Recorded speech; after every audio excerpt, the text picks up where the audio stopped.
नमो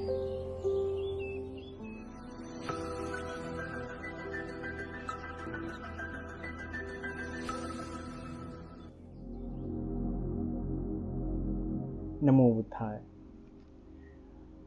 हम जानेंगे आज तीसरे शील के बारे में, जिसे हम कहते हैं कामेसु मिच्छाचारा वेरमणि सिक्खापदं समादयामि। अब इससे भी लोग अक्सर पाली में कहते हुए गलत तरीके से प्रोनाउंस करते हैं, इसका उच्चारण गलत करते हैं। तो वो कामेसु मिच्छा नहीं है, वो कामेसु मिच्छा, ये दो शब्दों से बना हुआ है। याद रखिएगा, जब भगवान की वाणी को आप पढ़ रहे हैं तो भगवान अक्सर कहते हैं कि मैं अर्थ और व्यंजनों के साथ बताता हूँ। अर्थ और व्यंजनों के साथ जाना चाहिए। उन शब्दों का संधि विग्रह किस रूप से होता है और उसका क्या अर्थ बनता है वो जानिए आप। क्यों? क्योंकि भगवान बुद्ध जो ज्ञान देते हैं वो एक एक शब्द नाप तोल के बताते हैं, इसलिए तथागत है वो। तो हम देखते हैं कि यह जो कामे सुमिच्छा, अगर ऐसा बोलेंगे तो काम सुमिच्छा मतलब जो ऐसे गलत विचार है, काम युक्त जो विचार है, सेंशुअल जो विचार है, वो और अच्छे प्रकार से करो। सुमिच्छा मतलब और अच्छे प्रकार से करो। तो वो ऐसे नहीं है, वो कामेसु, ये एक शब्द हो गया कामेसु, और मिच्छाचार अर्थात जो ऐसे जो काम युक्त अच्छे कैसे भी विचार क्यों ना हो उनसे दूर रहना है। ऐसे विचारों से क्या रहना है, ऐसे मिच्छा आचार से दूर रहना है ना। तो कामेसु मिच्छाचार, ऐसा जो आचार मतलब यह शील सिर्फ मन तक सीमित नहीं है, बल्कि काया और वाणी से भी हम जो आचार करते हैं, है ना। कभी कभार हम किसी को कोशिश करते हैं अपने अपने चेहरे से या अपने आँखों से, है ना, या अपने शब्दों से किसी को आकर्षित करने का, है ना। और वो आकर्षण जो करना है अपने आँखों से, अपने शरीर से, अपने मन से, है ना, तो वो कैसा मिच्छा आचार में आ जाता है। इसी प्रकार काया से भी हम कैसे कैसे अलग अलग एक्शंस करते हैं, वो सब मिच्छा आचार में आ जाता है। देखा जाएगा तो पाली साहित्य में काम के कई सारे अर्थ है, पर मुख्य रूप से तीन इसमें उसे इस्तेमाल किया गया है। एक काम मतलब इच्छा, जो इच्छाएं होती है, तरह तरह की जो इच्छाएं होती है। दूसरा होता है इंद्रिय सुख, अर्थात जो हमारे पास जो 6 इंद्रियां है, उन 6 इंद्रियों के जो हर एक का जो विषय है, चाहे आंखों से कोई रूप देखना हो, काया से किसी का स्पर्श हो, या फिर कान से कोई शब्द संगीत गान सुनना हो, नाक से कोई गंध लेना हो, और रस से कोई जीव, उनके विषयों की इच्छा करना, उसमें ही बहते जाना, उसका ही भोग करते जाना, इसे क्या है, इंद्रिय सुख। तो अपने आप के इंद्रिय सुख भी काम कहा गया है। और तीसरा होता है संभोग सुख, अर्थात कि सेक्सुअल इंटरकोर्स, लैंगिक संबंध बनाना और इस प्रकार के विचार करना भी कामेसु कहा गया है। पर इस शील में जो इस्तेमाल किया गया है वो संभोग सुख, लैंगिक सुख के बारे में जो कहा गया है, अर्थात पुरुष को स्त्री के प्रति आकर्षण, स्त्री को पुरुष के प्रति आकर्षण, या फिर किसी भी व्यक्ति को दूसरे व्यक्ति के प्रति इस प्रकार का संभोग के प्रति, लैंगिक संबंध बनाने के प्रति, या उसकी नग्नतापूर्ण विचार जो होते, यह विचारों से दूर रहना, इन विचारों को मन में ना उत्पन्न देना, और ना इन विचारों में आनंद मनाना, है ना। हम कभी कभार किसी व्यक्ति को बड़ा फैंटेसाइज करते हैं अपने इंद्रिय सुख के लिए, अपने संभोग सुख के लिए, उसको अलग अलग तरीके से विचार करते हैं, मन घुमाते हैं, मन उधर भेजते हैं।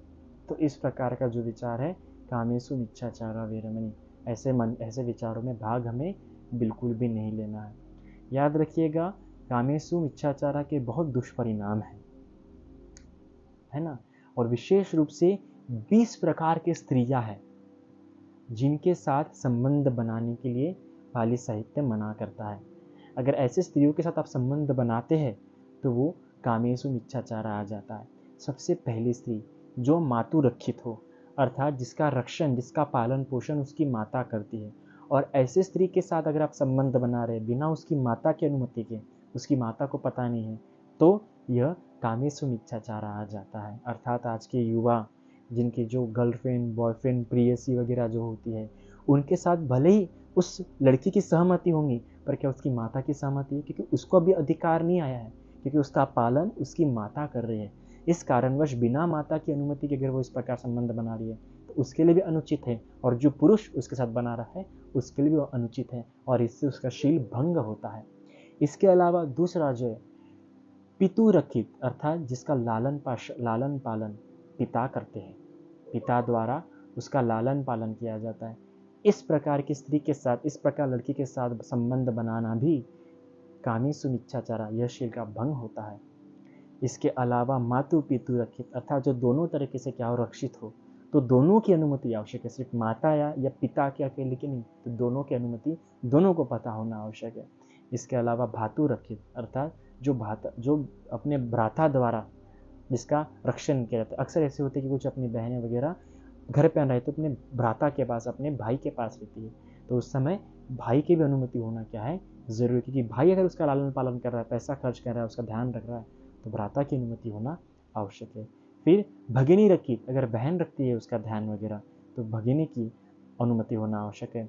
उसी प्रकार न्याति रखित, अगर माता पिता के पास ना रहते हुए अपने किसी न्याति के पास रहती है, बाहर जाके किसी न्याति के पास परिवार में रहते हैं, जैसे चाचा चाची, नाना नानी, दादा दादी, ऐसे ही किन्हीं के पास रहती है, तो उनसे अनुमति होना जरूरी है लैंगिक संबंध बनाने के पहले।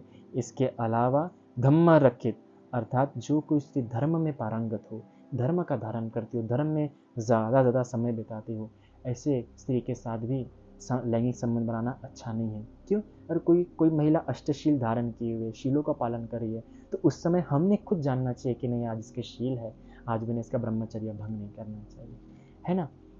या फिर जो विहार वगैरह में जाते रहते, विहार वासिनी होती है वगैरह, जो अनागारी की वगैरह होती है, उसके साथ भी नहीं। इसके अलावा सार रखित अर्थात कि